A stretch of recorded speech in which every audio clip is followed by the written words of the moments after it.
ఒక private corporate కంపెనీని ఊహించుకుందాం. ఆ కంపెనీకి సొంతంగా ఒక భారీ సైన్యముంది.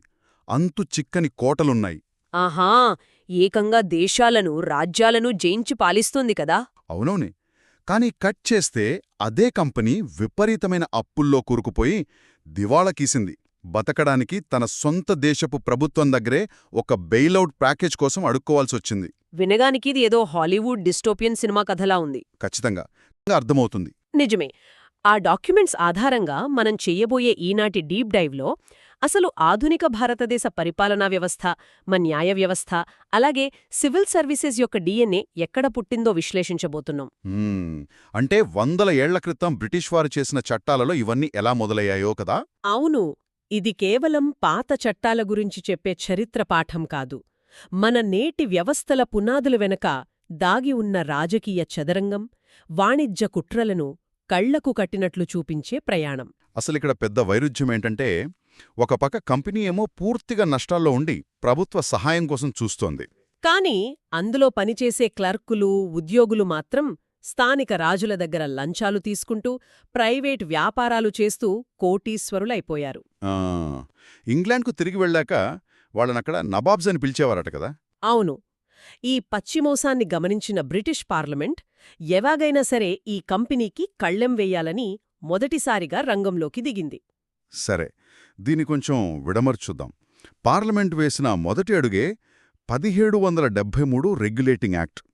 ఇది వాళ్ళు ఇండియాలో తమ పాలనను లీగలైజ్ చేయడానికి వేసిన ఫౌండేషన్. అంటే కంపెనీని కాపాడటానికి £1 మిలియన్ లోన్ ఇచ్చారు. కాని ఆ సహాయానికి బదులుగా కంపెనీ మెడకు ఒక నియంత్రణ గొలుసు వేశారు. ముఖ్యంగా బెంగాల్ ప్రాముఖ్యతను పెంచారు. బెంగాల్ గవర్నర్ పదవిని కాస్త గవర్నర్ జనరల్ ఆఫ్ బెంగాల్గా మార్చారు. అలా మొట్టమొదటి గవర్నర్ జనరల్గా వారెన్ హేస్టింగ్స్ వచ్చారు. కాని ఆయనకు పూర్తి స్వేచ్ఛ ఇవ్వలేదు. సహాయం చేయడానికి 4 సభ్యులతో ఒక ఎగ్జిక్యూటివ్ కౌన్సిల్ను కూడా ఏర్పాటు చేశారు. అదే కదా అసలు సమస్య. ఆ కౌన్సిల్ ఏర్పాటు చేయడమే ఒక పెద్ద డిజాస్టర్గా మారింది డాక్యుమెంట్స్ ప్రకారం. ఖచ్చితంగా.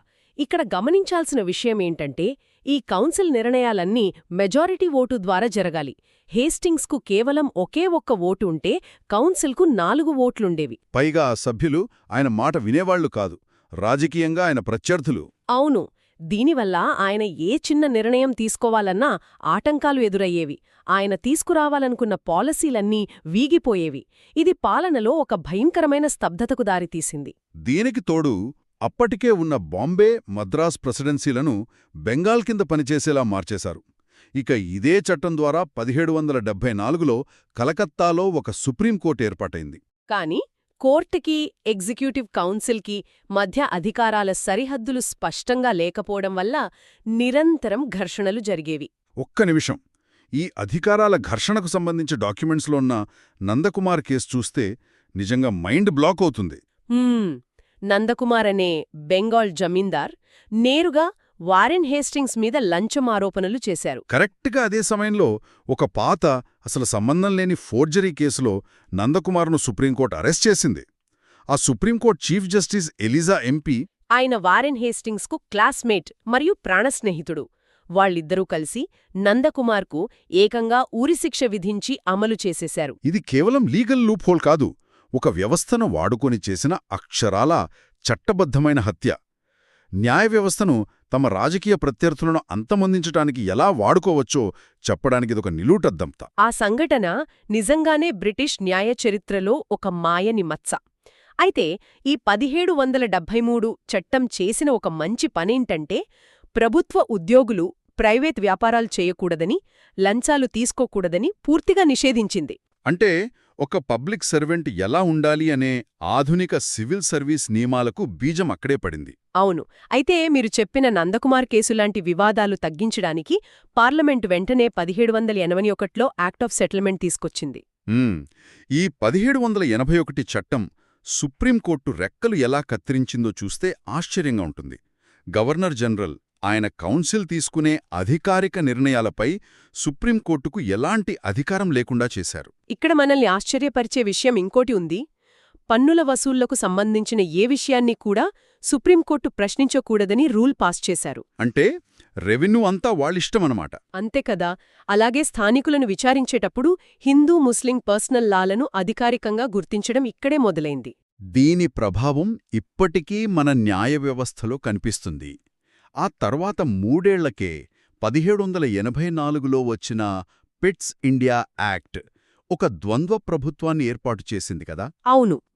అప్పటిదాకా అన్నీ చూసుకుంటున్న కంపెనీ నుండి పవర్స్ లాగేసుకున్నారు. వ్యాపారం చూసుకోడానికి కోర్ట్ ఆఫ్ డైరెక్టర్స్, రాజకీయాలు చూసుకోడానికి బోర్డ్ ఆఫ్ కంట్రోల్లో ఏర్పాటు చేశారు. అంటే వ్యాపారాన్ని రాజకీయాన్ని స్పష్టంగా విడదీశారన్నమాట. ఖచ్చితంగా. ఈ పాలిటిక్స్కి బిజినెస్కి మధ్య గీత గీసిన తర్వాత 1786లో ఒక అద్భుతమైన ఘట్టం చోటు చేసుకుంది. లార్డ్ కార్న్వాలిస్ను బెంగాల్ గవర్నర్ జనరల్గా నియమించాలని అనుకున్నారు. కాని ఆయన ఊరికే ఒప్పుకోలేదు. 2 కఠినమైన షరతులు విధించారు.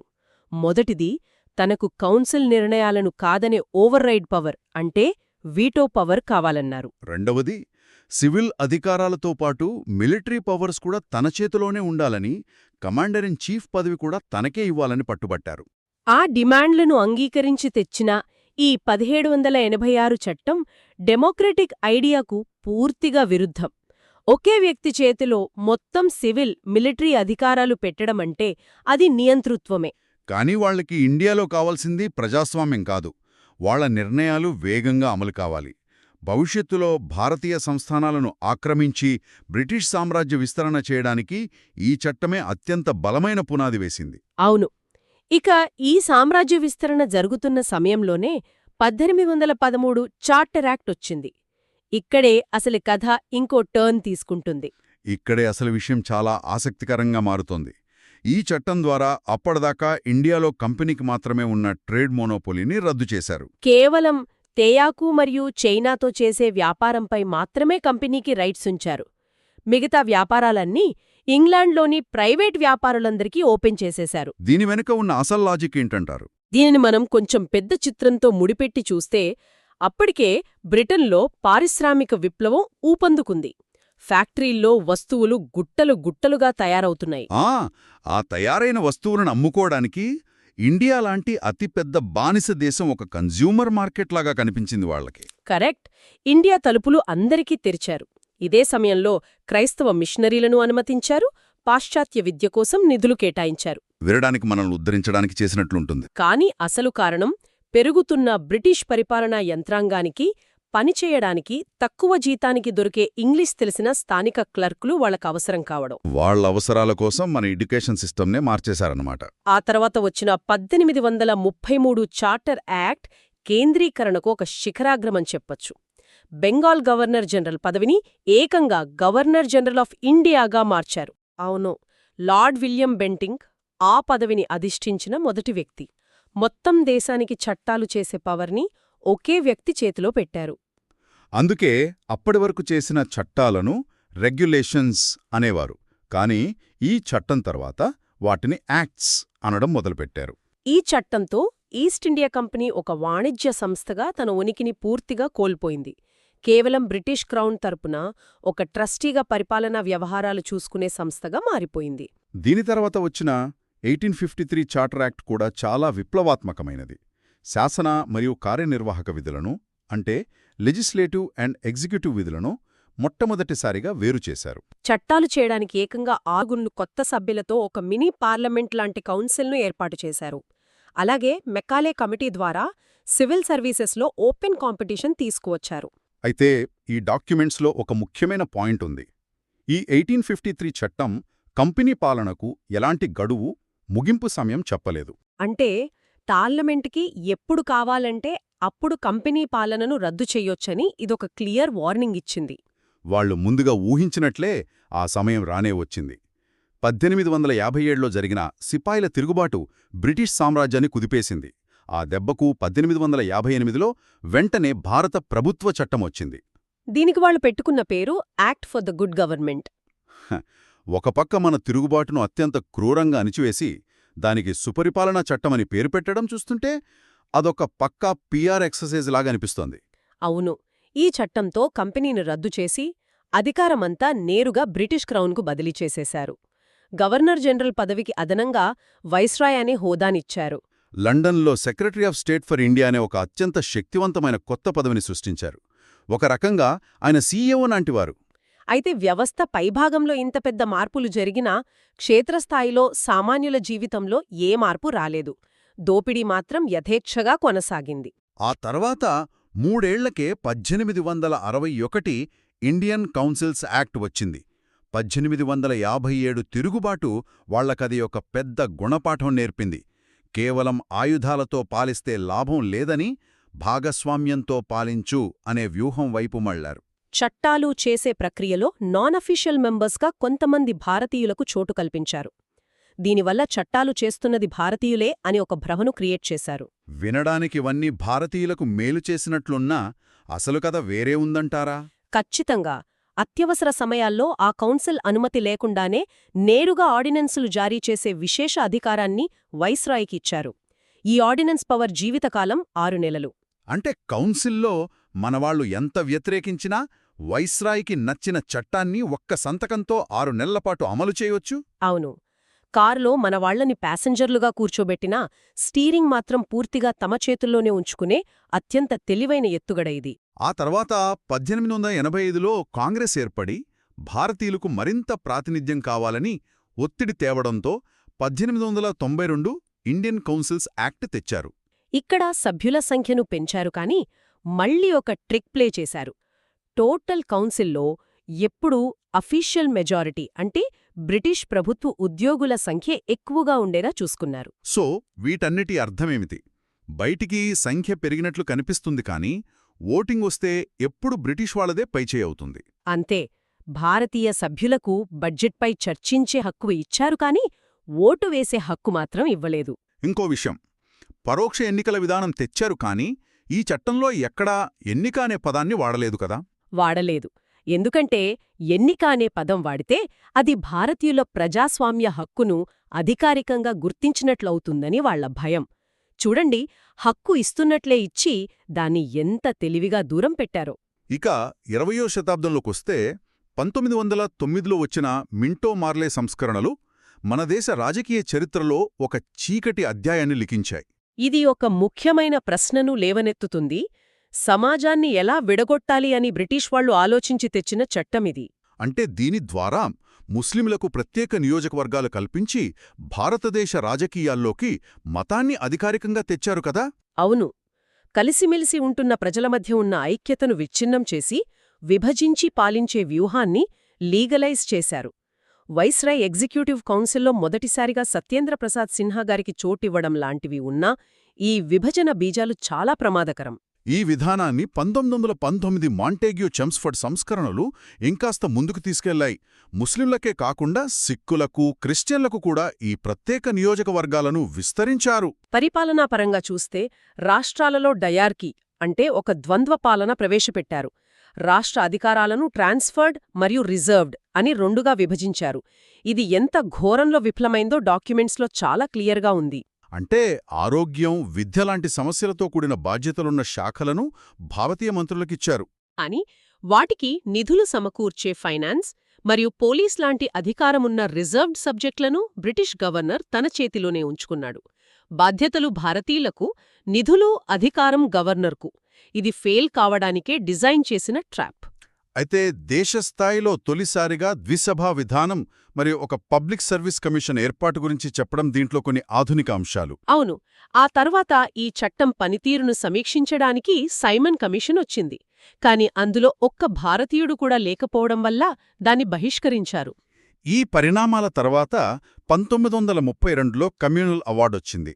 డిప్రెస్డ్ క్లాసెస్కు ప్రత్యేక నియోజకవర్గాలను ప్రతిపాదించడం పెద్ద సంచలనమైంది. ఇక్కడే గాంధీజీ మరియు డాక్టర్ బిఆర్ అంబేడ్కర్ గారి మధ్య ఒక భారీ సిద్ధాంతపరమైన ఘర్షణ జరిగింది.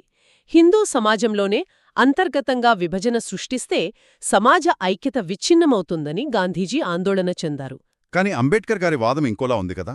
అణగారిన వర్గాలకు రాజకీయ హక్కులు దక్కాలంటే ప్రత్యేక నియోజకవర్గాలు అత్యంత అవసరమని వాదించారు. ఇద్దరి లక్ష్యాలు శమాలు శ్రేయస్సే అయినా వాళ్లు ఎంచుకున్న మార్గాలు వేరు. ఈ సంక్షోభ పరిష్కారంగానే 1932లో పూనా ఒప్పందం కుదిరింది. ఇది చారిత్రాత్మక రాజీ. ప్రత్యేక నియోజకవర్గాల రద్దుకు అంగీకరించి ఉమ్మడి నియోజకవర్గాల్లోనే రిజర్వ్డ్ సీట్లను 71 నుండి 147కు పెంచారు. అవును, ఈ పరిణామాలన్నీ కలిసి 1935 భారత ప్రభుత్వ చట్టానికి రూపమిచ్చాయి. ఇది ఆధునిక భారత రాజ్యాంగానికి ఒక పక్కా బ్లూప్రింట్ లాంటిది. రాష్ట్రాలలో అప్పటిదాకా ఉన్న డయార్కీని రద్దు చేసి స్వయం ప్రతిపత్తి ఇచ్చారు. అలాగే ఆర్బీఐ, ఫెడరల్ కోర్ట్, యూపీఎస్సీ లాంటి ఆధునిక సంస్థల ఏర్పాటుకు పునాదులు పడ్డాయి. అధికారాలను కూడా స్పష్టంగా విభజించారు. కాని బ్రిటిష్ వారి చాకచక్యం ఎక్కడుందంటే రెసిడ్యూరీ పవర్స్ అంటే మిగిలిన అధికారాలు వైస్రాయ్ చేతిలో పెట్టారు. ఎమర్జెన్సీ కంట్రోల్ ఎప్పుడూ తమ గుప్పిట్లోనే ఉంచుకోవాలనే వారి నైజమిది. ఇక చివరి ఘట్టం 1947 Indian independence act. Mount baton plan ఆధారంగా అత్యంత హడావిడిగా ఆమోదించిన చట్టమిది. ఆగస్టు 15న 2 కొత్త దేశాల ఆవిర్భావం జరుగుతుందని ప్రకటించింది. రాజ్యాంగ పరిషత్తులకు పూర్తి సార్వభౌమాధికారమిచ్చారు. కాని ఇందులో ఒక అత్యంత ప్రమాదకరమైన అంశముంది. 565 సంస్థానాలకు స్వతంత్రంగా ఉండే స్వేచ్ఛని ఇవ్వడం. ఇది దేశాన్ని వందలాది ముక్కలుగా విడగొట్టే ఒక బాల్కనైజేషన్ ప్లాన్. దాని సర్దార్ వల్లభాయ్ పటేల్ గారు ఎంత చాకచక్యంగా పరిష్కరించారో మనకు తెలుసు. అవును, మనము డాక్యుమెంట్స్ మొత్తం గమనిస్తే వాణిజ్యం కోసం వచ్చిన ఒక కంపెనీ మెల్లగా చట్టాల ముసుగులో దేశాన్ని ఎలా ఆక్రమించిందో అర్థమవుతుంది. ఏ బ్రిటిష్ చట్టాలైతే మనల్ని అణచివేయడానికి కేంద్రీకృత కంట్రోల్ కోసం వాడబడ్డాయో అవే వ్యవస్థలను స్వాతంత్ర్యం తర్వాత మన నాయకులు ప్రపంచంలోనే అతిపెద్ద ప్రజాస్వామ్య నిర్మాణానికి పునాదులుగా వాడుకున్నారు. వాళ్లేమో కంట్రోల్ కోసం వాడితే మనవాళ్లు దాన్ని దేశ సమగ్రత కోసం వాడారు. ఏ చట్టాలైతే సామ్రాజ్య విస్తరణకు ఆయుధాలుగా పనిచేశాయో అవే చట్టాలలోని ఉత్తమమైన భాగాలను మన రాజ్యాంగ నిర్మాతలు ఏకీకృత దేశ నిర్మాణానికి వాడుకున్నారు. ఈ డాక్యుమెంట్స్లో ఉన్న విషయాలన్నీ చూశాక ఆలోచించాల్సిన ఒక ఆఖరి విషయమేంటంటే, ఒకవేళ ఈస్టిండియా కంపెనీ మరియు బ్రిటిష్ పార్లమెంటు తమ వాణిజ్య ప్రయోజనాల కోసం భారతదేశం మొత్తాన్ని ఒకే కేంద్రీకృత పరిపాలన కిందకు తీసుకురాకపోయుంటే ఈరోజు మనం చూస్తున్న సమైక్య భారతదేశం సాధ్యమయ్యేదా? లేక ఐరోపా ఖండంలాగా అనేక చిన్న దేశాలుగా మిగిలిపోయేవాళ్లమా? వాళ్ల స్వార్థం పరోక్షంగా మనల్ని ఏకం చేసిందా? ఈ ఆలోచనతో ఈనాటి మన డీప్ డైవ్ని ఇక్కడితో ముగిద్దాం.